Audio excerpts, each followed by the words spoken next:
if you could help prevent your child from having cancer, would you?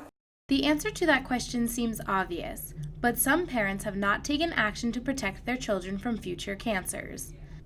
The Center for Disease Control reports an average of 5 women die from cervical cancer every month in South Carolina, which is why people like Lauren Whiteside, founder of South Carolina's National Cervical Cancer Coalition, are happy to see the state is finally taking a step toward cancer prevention. It's been able to finally get approved, and hopefully the governor will be signing off on it next.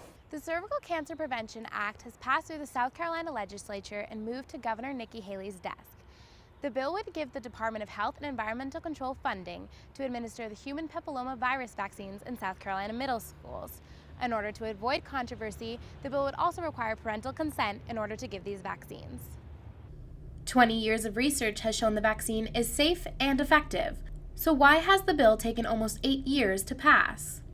One man who fought the bill is Senator Lee Bright, who says that vaccines shouldn't leave the doctor's office. Having the state get involved in sexually transmitted disease vaccines makes me a little nervous. Those discussions with 9 and 12-year-olds in a school setting versus in a doctor's office, so I don't think it's good public policy, but I've let the bill go. House Representative Beth Bernstein disagrees.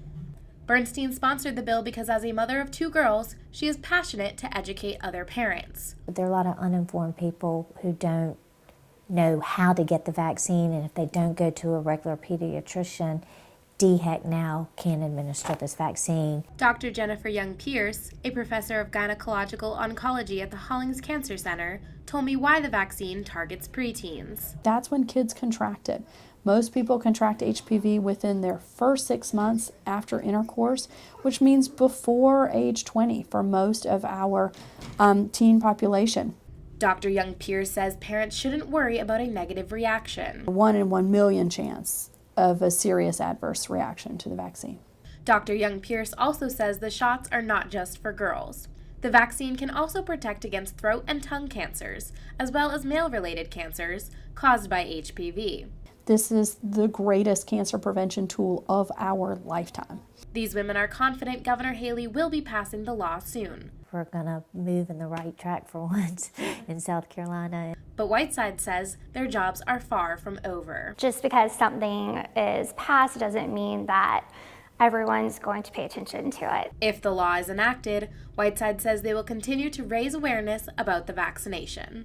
Christina Zagami, Carolina News.